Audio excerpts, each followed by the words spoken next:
Assalamualaikum warahmatullahi wabarakatuh. Alhamdulillahi rabbil alamin. Wa bihi nasta'inu ala umurid dunya waddin. Wa sallallahu ala nabiyyina Muhammadin sayyidil awwalina wal akhirin wa ala alihi wa sahbihi ajma'in, amma ba'du. Hadirin yang dirahmati Allah, melanjutkan pembahasan kita masih ayat 219 surat Al-Baqarah. Ayat 219 surat Al-Baqarah. Allah Ta'ala berfirman, Yas'alunaka 'anil khamri wal maisir. Mereka, yakni para sahabat, bertanya kepadamu tentang hukum khamr dan judi. Qul, katakanlah, fihima ismun kabir. Pada keduanya ada dosa yang besar. Wa manafi'u linnas, dan juga ada manfaat. Wa ismuhuma akbaru min naf'ihima, akan tetapi kemanfaatannya atau dosanya lebih besar daripada kemanfaatannya.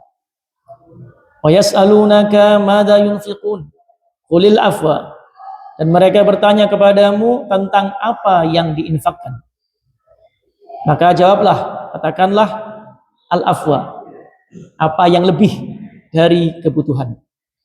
Kadzalika yubayyinullahu lakumul ayati la'allakum tatafakkarun. Demikianlah Allah Ta'ala menjelaskan untuk kalian ayat-ayatnya agar kalian berfikir. Kita telah membahas beberapa faedah yang terkait ayat ini. Mari kita sempurnakan untuk membahas faedah-faedah yang lain. Faedah yang masih terkait ayat ini yaitu tentang prinsip daripada agama Islam ini. Prinsip agama Islam, di antara prinsip yang paling penting adalah ad-dinu mabniyun ala jalbil masalih wa daf'i al-madar. Agama ini disyariatkan untuk mencapai kemaslahatan sebanyak-banyaknya dan untuk menolak dan mencegah kemadharatan atau bahaya sejauh-jauhnya. Maka dari itu, semua pensyariatan dalam Islam, baik terkait dengan akidah, terkait dengan halal dan haram, terkait dengan adab dan akhlak, kalau kita perhatikan semua itu agar manusia, hamba Allah, mencapai kemaslahatan sebanyak-banyaknya, baik di dunia, lebih-lebih ketika dia berjumpa dengan Allah Subhanahu wa ta'ala. Dan juga kalau kita perhatikan, maka semua pensyariatan dalam Islam itu tujuannya untuk agar seorang hamba itu terbebas, terhindar dari bahaya, baik di dunia, lebih-lebih ketika dia berjumpa dengan Allah Tabaraka wa ta'ala. Maka para jemaah sekalian, ini perlu kita pahami. Maka segala macam kemadharatan pasti ditolak Islam. Segala bentuk kemanfaatan pasti diterima oleh Islam dan diperintahkan. Termasuk dalam hal ini masalah khamr, minuman keras, dan perjudian. Kenapa khamr? Kenapa minuman keras? Kenapa judi ditolak oleh Islam, diharamkan? Karena memberi kemadharatan. Khamr merusak akal. Judi merusak mal, ini harta, bahkan menyebabkan permusuhan, bahkan bisa membunuh. Maka harusnya manusia berakal. Tidaklah diharamkan keduanya atau yang lain itu untuk maslahat manusia. Tapi karena manusia itu sebagian dari mereka dikalahkan oleh hawa nafsunya dan godaan setan lebih dia terima, dia turuti, maka mereka terjerumus. minum khamar, berjudi, dan melakukan keburukan-keburukan yang lain yang membuat mereka binasa dunia wal akhirah kalau mereka tidak bertobat. Kemudian yang juga dibangun, kaidah yang dibangun dari ayat ini adalah kaidah daf'ul mafasid muqaddamun ala jalbil masalih. Menolak keburukan lebih didahulukan daripada meraih manfaat. Apabila di dalam satu perkara itu ada dua perkara, masalih manfaat dan mafasid kerusakan. Sebab para jamaah sekalian, tidak jarang kita temui dalam kehidupan sehari-hari itu keadaan yang tidak ideal. Tidak ideal. Yaitu berkumpulnya maslahat dan mafsadah. Kebaikan, keburukan, kerusakan kadang bertemu.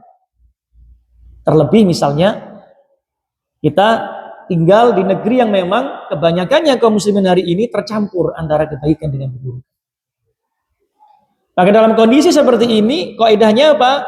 Menolak kerusakan didahulukan daripada apa? Meraih manfaat. Sebab apabila kita melakukan suatu perkara, ada maslahat tapi ternyata juga mendatangkan mafsadah kerusakan dan lebih besar, maka lebih baik maslahatnya ditinggal dulu aja, ditunda. Contoh, ada kisah menarik yang semakna dengan ini, yaitu ketika Ibnu Taimiyah rahimahullah ta'ala berjalan bersama murid-muridnya. Waktu itu sebagian negeri kaum muslimin dikuasai bangsa Tatar, bangsa Mongol. Ini kisahnya menarik antara bangsa Mongol ini, ya, paganis, penyembah berhala, ya, yang mereka menjadi kuat di zamannya Genghis Khan. Kemudian atas takdir Allah, pasukan Mongol ini menguasai banyak wilayah di Asia Tengah dan sekitarnya, termasuk di wilayah kaum muslimin, termasuk apa? Menguasai Baghdad, ibu kota dinasti Abbasiyah waktu itu, sampai hampir ke Mesir dan seterusnya. Nah, singkat cerita, ada salah satu pemimpin mereka yang masuk Islam, namanya Hulagu Khan, masuk Islam, cuman campuran masih. Bahkan dia membuat undang-undang campuran antara Al-Quran dengan undang-undangnya bangsa Mongol, ya, yang kemudian disebut campuran itu Ilyasik. Nah, kebiasaan bangsa Mongol itu kalau kita perhatikan, bangsa yang haus darah. Beda dengan bangsa-bangsa lain, kalau mereka menaklukkan satu negeri, itu biasanya dibantai penduduknya itu. Bangunan-bangunannya dihancurkan, dibakar. Peninggalan-peninggalan keilmuan sastra dihancurkan. Itu kebiasaan mereka.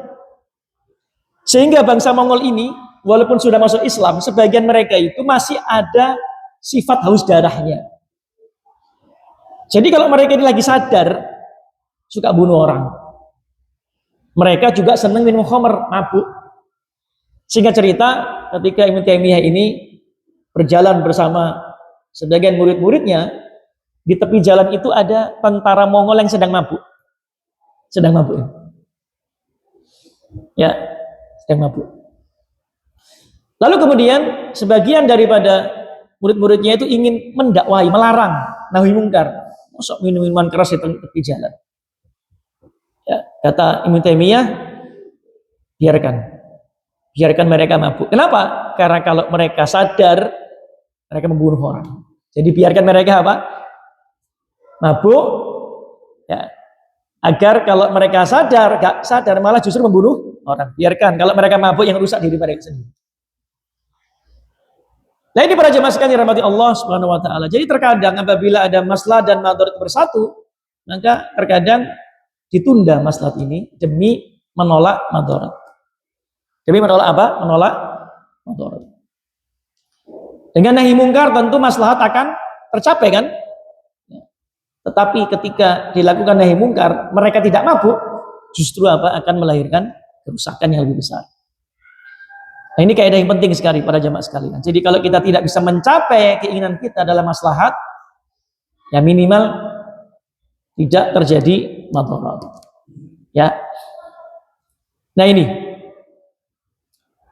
Yang berikutnya, apabila ada maslahatan, ada dua kemaslahatan berkumpul bersama-sama, maka yang dipilih adalah maslahat terbesar. Maslahat yang terbesar. Ada kebaikan kumpul, ya, yang kita pilih yang paling manfaat besar. Gampangannya begini.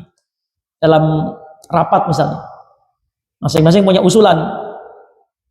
Si A mengusulkan satu usulan yang ada manfaatnya. Yang B memberikan usulan yang juga ada manfaatnya. Misalnya terkait masjid misalnya. Nah, maslahat yang ditawarkan A itu lebih besar daripada maslahat yang ditawarkan oleh si B. Mana yang kita pilih? A. Kenapa? Maslahatnya lebih besar. Kan begitu.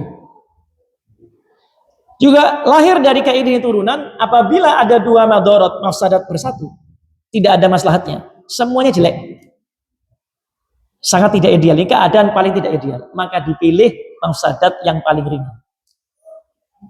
Tidak ada pilihan.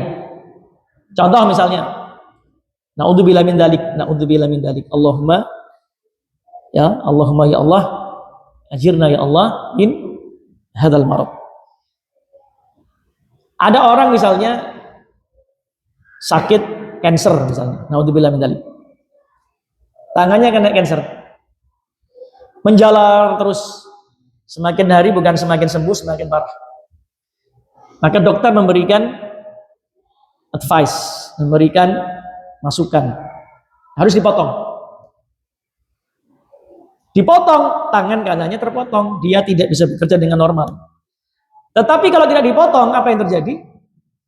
Kansernya itu akan menjalar sampai ke lengan, mungkin bisa mati gara-gara itu. Maka terkumpul dalam perkara ini dua mafsadah, dua kerusakan. Apa itu? Terpotongnya tangan itu kerusakan. Siapa yang mau tangannya dipotong? Tidak ada. Dan yang kedua apa? Kematian yang mungkin terjadi kalau kanker itu dibiarkan. Tidak ada pilihan yang ketiga. Hanya itu pilihan. Langkah apa yang harus dikerjakan para jemaah sekalian? Langkah apa ini? Dipilih kerusakan yang lebih kecil. Apa itu? Dipotong tangan. Memang dengan dipotongnya tangan itu ada kerusakan. Orang itu tidak akan bisa bekerja dengan baik, tetapi itu masih lebih kecil dibanding kematian. Betul apa tidak? Nah ini kaidah apa? Apabila ada dua mafsadah bersatu dalam satu perkara, tidak ada pilihan yang ketiga, maka dipilih mafsadat yang paling ringan. Baik, berikutnya. Faedah yang nomor berikutnya. Di sini Allah Subhanahu wa taala mengatakan, "Wa yas'alunaka madza yunfiqun?" Mereka bertanya apa yang diinfakkan. Allah taala mengatakan, "Qul al-afwa." Yang diinfakkan itu apa? Yang lebih dari kebutuhan pokok. Kalimat ini mengandung faedah yang pertama. Yang pertama,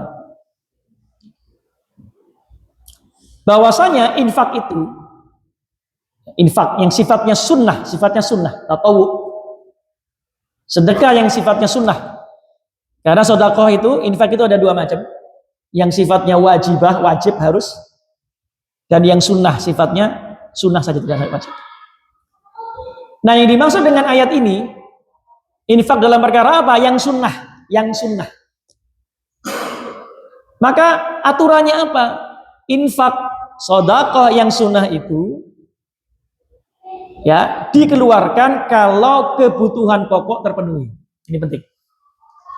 Jangan sampai orang berinfak sifatnya sunnah, ya nyumbang pembangunan masjid, apalagi nyumbang panitia dakwah, wakaf Al-Quran. Sedangkan ketika dia mengeluarkan infak untuk perkara-perkara sunnah itu, istrinya, anaknya tidak bisa makan.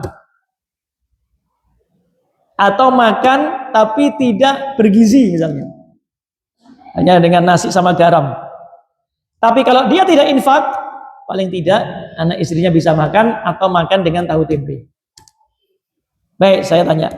Infak seperti ini, ya infak Di mana kalau dia infak yang sifatnya sunnah itu, kebutuhan keluarganya tidak terpenuhi atau terpenuhi tidak pada takaran yang tepat, boleh apa tidak? Boleh apa tidak? Jawabannya apa? Kalau tidak boleh, kan ada kisah wa yu'thiruna ala anfusihim walau kana bihim khasassah. Mereka mendahulukan orang lain, ya, sedangkan mereka sendiri masih butuh.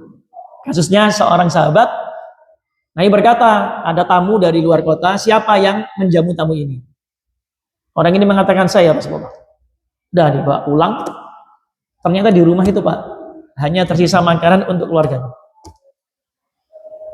Ya, milih mana ini? Menjamu tamu atau anak istrinya makan? Maka dia milih, ini sudah kandung amanah nih, gimana lagi? Ya sudah. Dia diberi makan jatahnya keluarganya. Si orang ini dengan istri anaknya pura-pura makan. Anaknya dihibur supaya tidak nangis. Esok paginya Nabi dapat wahyu. Memuji, Allah memuji siapa? Orang ini. Padahal apa? Keluarganya masih butuh, betul apa enggak? Maka kaidah umumnya, kaidah dasar nih, infak itu adalah yang lebih dari kebutuhan pokok. Itu kaidah umum. Jadi jangan sampai keluarga kita belum terpenuhi kewajiban yang menjadi wajibnya kita, terus kita infak ke yang lain, itu tanda kutip gak tepat. Tidak apa? Tidak tepat. Jadi jangan sampai salah ya.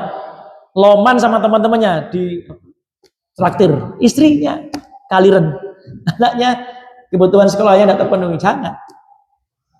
Ini kaidah dasar. Tapi kalau seandainya ada orang yang mengorbankan dirinya dengan persetujuan keluarganya, seperti kasusnya sahabat ini, maka silahkan. Tapi harus bersabar. Harus apa? Bersabar. Dan jangan sampai kemudian, sekali lagi, ya, tanpa keridhaan dari anggota keluarga. Kenapa? Wajibnya itu ya keluarga. Nah, ini bukan ukuran kita yang pasti. Ya, kalau kita tidak usah aneh-aneh. Kalau kita sedekah yang sifatnya sunnah, ya udah. Setelah keluarga terpenuhi kewajibannya itu. Enak, jadi mudah bagi semua orang. Bagi semua apa? Semua orang. Ini kaidahnya para jamaah sekalian yang dirahmati Allah Subhanahu wa taala. Faedah yang berikutnya terkait kalimat ini menunjukkan apa? Bahwasanya memenuhi kebutuhan keluarga itu hukumnya wajib. Makanya dikatakan al-afwa yang sisa. Berarti wajib, Pak. Memenuhi kebutuhan keluarga, anak, istri itu hukumnya wajib. Dan istri boleh mengambil harta suami tanpa sepengetahuan suami apabila suaminya tidak memenuhinya. Jadi suami ini wajib, Pak. Wajiban makannya, pakaiannya, ya, tempat tinggal, walaupun bukan tempat tinggal sendiri. Ini diatur dalam syariat, termasuk anaknya. Apabila suami itu pelit, sehingga kebutuhan wajib, hak wajib yang menjadi wajibnya suami terkait suami, istri dan anak itu tidak dipenuhi, istri boleh mengambil tanpa sepengetahuan suami sebatas haknya. Ada kisah Hindun, ya, istrinya Abu Sufyan, ya, itu mengeluh kepada Nabi, datang, ya Rasulullah, inna Abu Sufyan ini rajulun syahih, laki-laki yang gegem. Dia tidak memberikan infaknya untukku dan anakku yang cukup, ya, yang sewajarnya. Apa boleh aku mengambil sebagian hartanya tanpa sepengetahuan dia? Apa kata Nabi? Boleh, tapi ambil dengan ma'ruf. Maksudnya sebatas kebutuhanmu dan anakmu. Nah, jadi wajib para jamaah sekalian. Jadi jangan sampai, ya, kita ini berat sebagai suami menginfakkan yang menjadi istri dan anak, merasa berat. Tapi kalau ngebosi temannya ringan, keliru. Justru, ya, yang wajib ini yang kita semangat. Dan pahalanya a'zam, lebih besar. Jadi kita memenuhi kebutuhan keluarga itu juga sedekah, wajib malah, pahalanya lebih besar. Man anfaqa ala ahlihi fa huwa yahtasibuha bahwa lau sodaqah, siapa yang menginfakkan hartanya untuk keluarganya, anak istrinya, dia berharap pahala, maka itu jadi sedekah wajib. Ini penting ya. Jadi para suami jangan pelit ya, kepada siapa? Istri dan anak. Baik.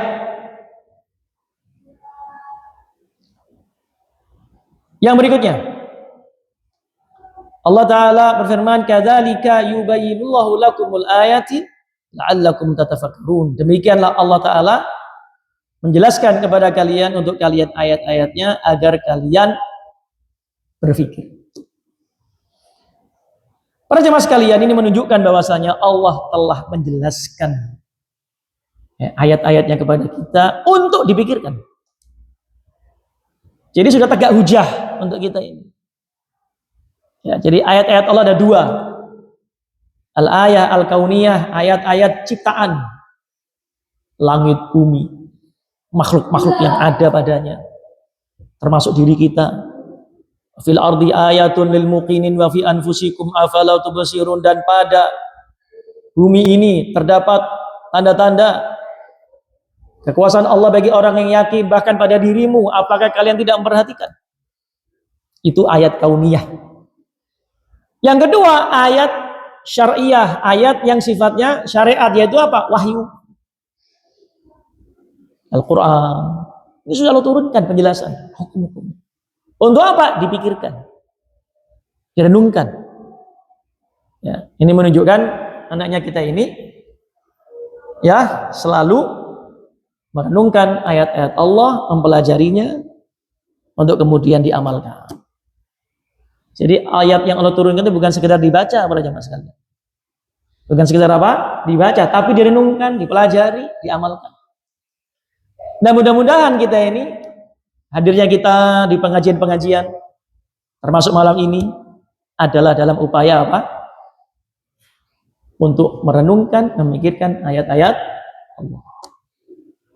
Jangan sampai kita menjadi orang-orang yang dikatakan oleh Nabi sallallahu alaihi wasallam ya, bahwasanya inna qaumi ittakhadha hadzal qur'ana mahjura. Ya Rabb, ya Allah, ya Tuhanku, sesungguhnya kaumku ini telah menjadikan Quran ini sesuatu yang dijauhi.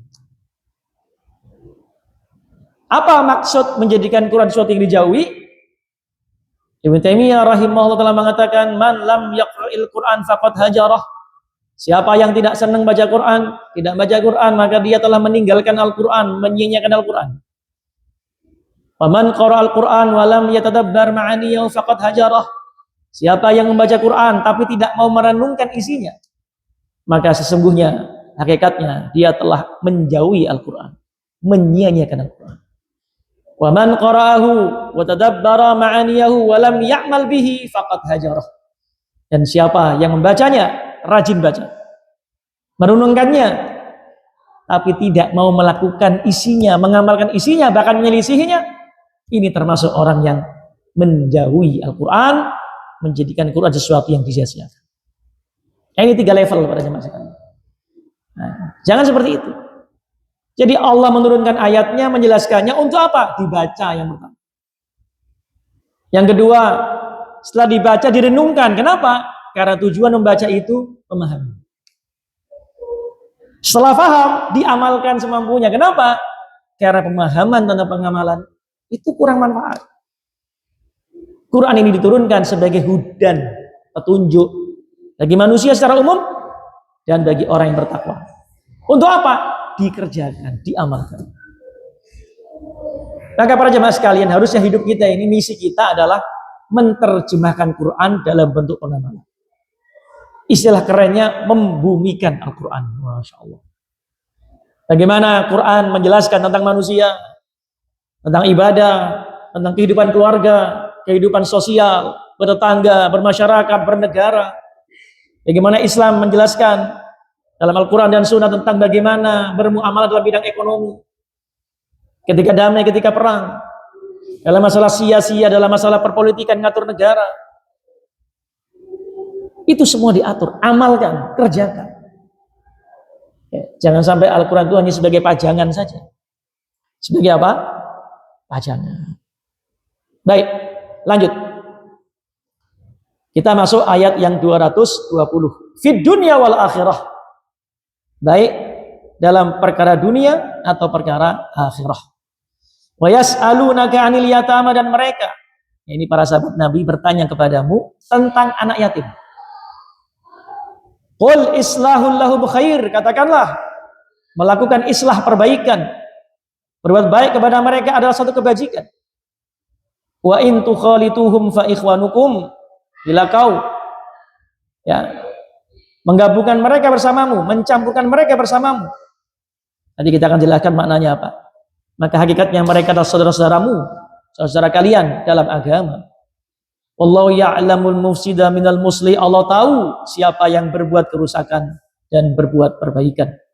Walau sya'allah, seandainya Allah berkehendak, la'anatakum, maka Allah akan memberikan kamu kesulitan di dalam mengurus anak yatim itu. Innallaha azizun hakim, sungguh Allah itu maha perkasa dan maha bijaksana. Masya Allah.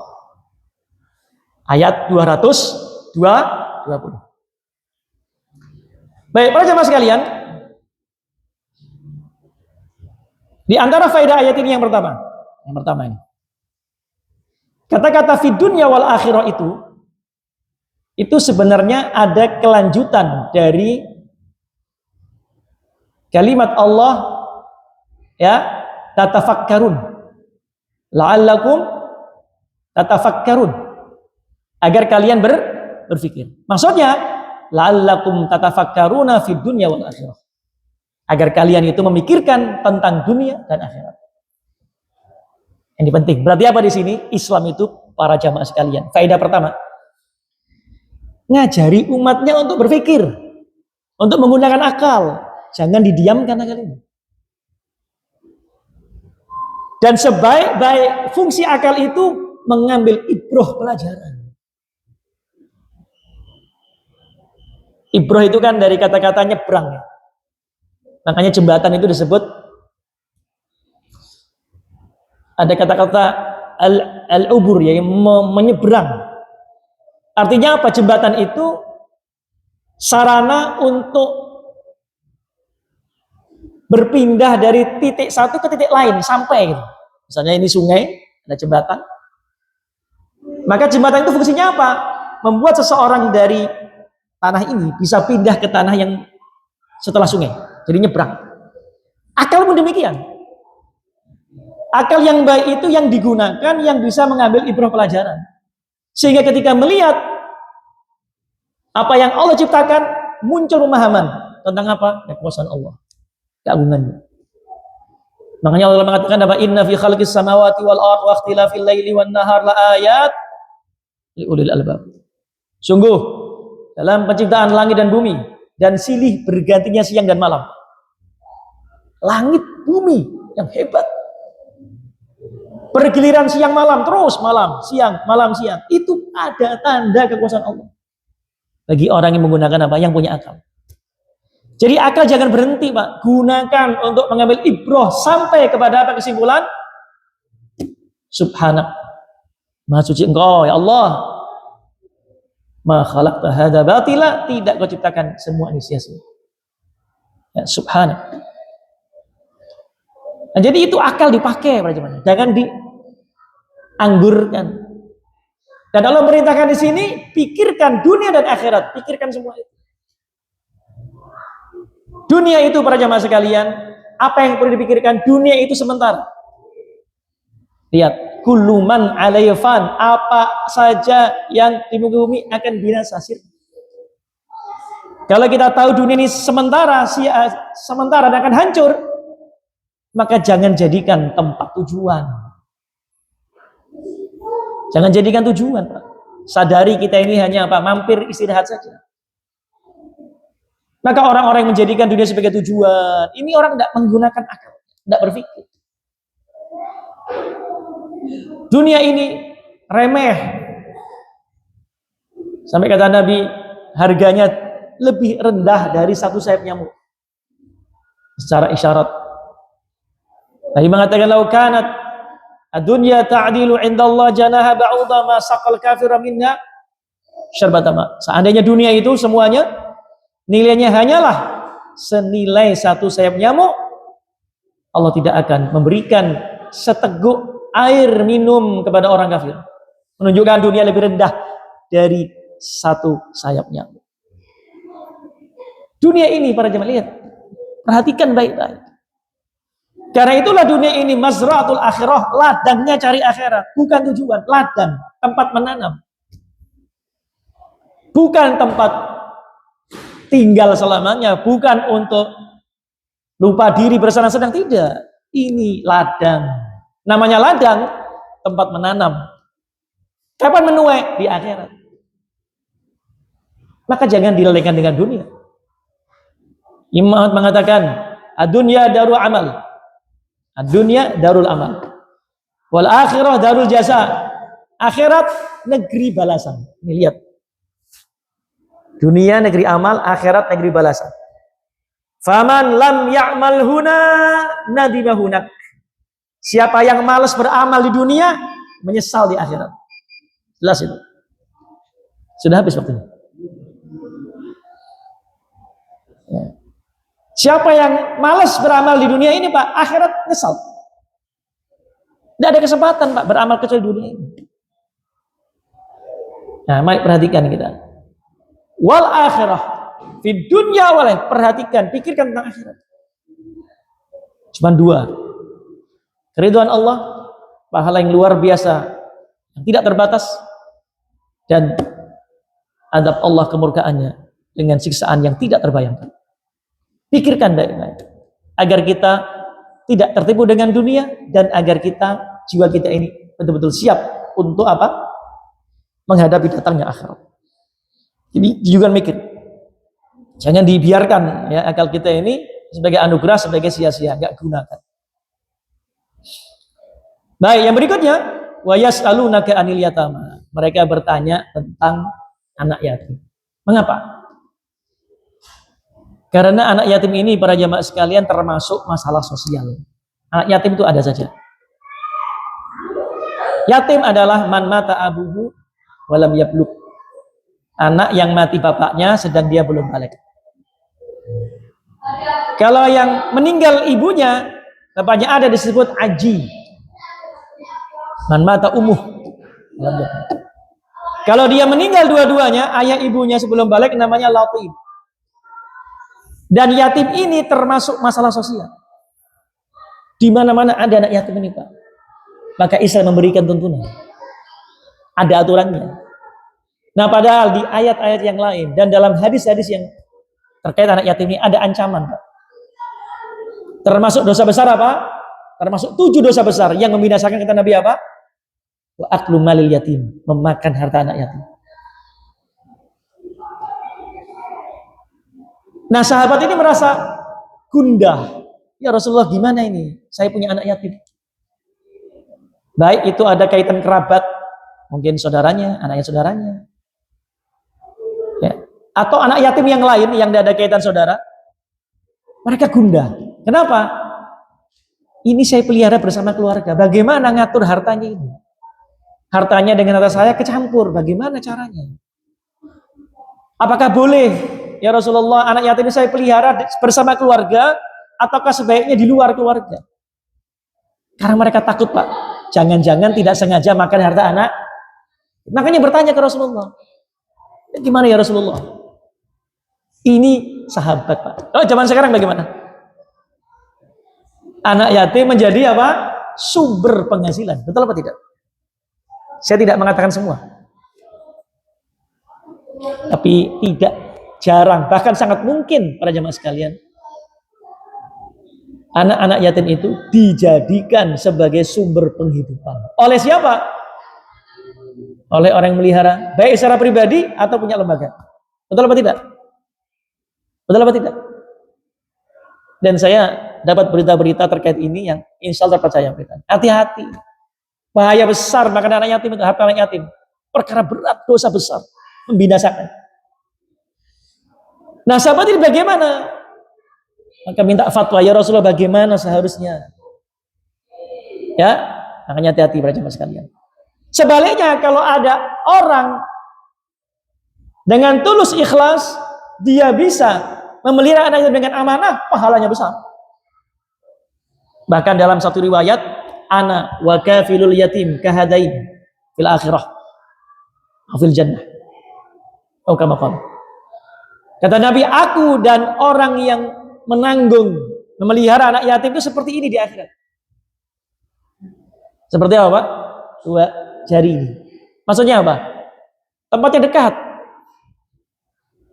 Kalau apa dia? Memelihara anak yatim dengan amanah. Jadi pertama, anak yatim masalah sosial dan Islam memberikan solusi. Yang kedua, ancaman bagi orang-orang yang memakan harta anak yatim luar biasa, dosa besar, neraka, Pak. Ya, bahkan disebutkan dalam ayat itu, mereka memakan dalam perutnya itu naron, api neraka. Yang ketiga, Allah memuji, bahkan memberikan pahala besar bagi orang yang menyantuni anak yatim, memelihara anak yatim dengan baik. Tempatnya dekat dengan Nabi Shallallahu Alaihi Wasallam di akhir. Ya, ini. Sehingga apa di sini menunjukkan ada anjuran kita untuk memelihara anak yatim. Baik bentuknya anak yatim itu di luar, kita biayai, tidak tinggal bersama kita, atau tinggal bersama kita, itu boleh. Kan ada nih anak yatim yang dipelihara di panti asuhan atau di keluarganya, tapi kita biayai. Ada enggak? Ada. Atau kita ikut saya, ngenger, istilahnya itu ngenger. Itu boleh. Ya. Ini anjuran para jemaah sekalian. Kafilul yatim. Nah, mari kita coba. Nah, kita apa? Coba. Dan yang paling utama siapa yang kita pelihara, Pak? Yang ada kaitan kerabat. Itu lebih utama. Baru kalau tidak ada kerabat yang yatim, maka baru di luar kerabat. Kenapa? Haknya keluarga lebih besar. Itu ya. Baik, faedah berikutnya masih tentang anak yatim ini. Lalu bagaimana? Kalau misalnya anak yatim hidup bersama kita, tidak apa-apa. Wa in tukhalituhum fa ikhwanuhum. Ya, apabila anak yatim itu bersama dengan kalian, hidup bersama kalian, ya, fa ikhwanukum, maka itu saudara seagama atau kaitan dengan nasab, tidak masalah. Yang penting amanah. Maka dari itu para jemaah sekalian, orang yang memelihara anak yatim, yang tinggal bersamanya, biasanya yang repot tuh hartanya kecampur. Betul apa enggak? Maka harus hati-hati. Jangan sampai mengambil harta anak yatim. Hati-hati. Karena kadang kan tak pelihara, tujuannya harta. Betul apa enggak? Nah, pertanyaan sekarang, boleh tidak orang yang memelihara anak yatim itu mengambil sebagian harta anak yatim sekedar kebutuhan? Boleh apa tidak? Dibagi menjadi dua. Yang memelihara anak yatim itu orang kaya atau miskin. Kalau yang kaya, maka jangan mengambil. Itu paling baik. Tapi kalau dia miskin, falyakul bima'ruf, maka boleh memakan harta anak yatim itu sewajarnya untuk kebutuhan dia. Kenapa? Karena kalau dia ngingoni anak yatim ini, itu tidak cukup. Dia sendiri tidak cukup, maka boleh sebagai ajar upahnya, tapi sewajarnya saja. Boleh. Tapi sewajarnya. Kalau dia nggak punya utang, lebih baik dia bayar nanti kalau sudah kaya. Ini hati-hati makanya. Ini para jemaah hati-hati, ini peringatan bagi orang-orang yang ngambil anak yatim, saudaranya tidak, lalu kemudian hidup bersama dia, hati-hati hartanya. Perkara besar. Baik, yang berikutnya faedahnya, anak-anak yatim itu sekalipun dia misalnya tidak ada kaitan dengan kerabat, dia saudara dalam agama. Itu penting sekali. Menunjukkan apa? Adanya kepedulian antara muslim dengan muslim yang lain. Jadi jangan sampai acuh tak acuh. Tetangga ada anak yatim dijarno, jangan. Ada anak yatim dibiarkan, jangan. Sedang kita mampu, Pak. Kata Nabi apa? Al muslim akhul muslim. Orang Islam saudara bagi muslim yang lain. La yadlimu. Tidak boleh zalim.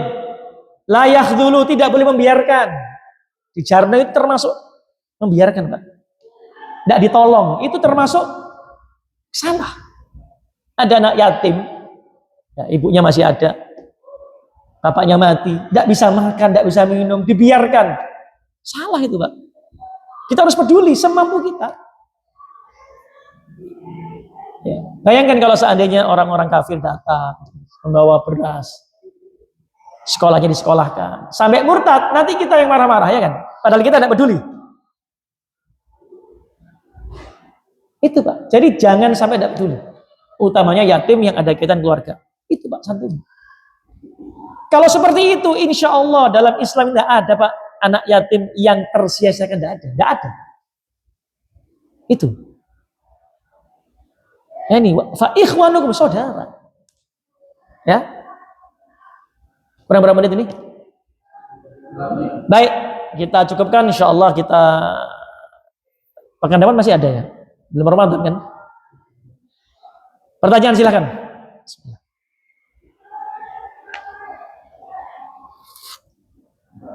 Silakan, Pak.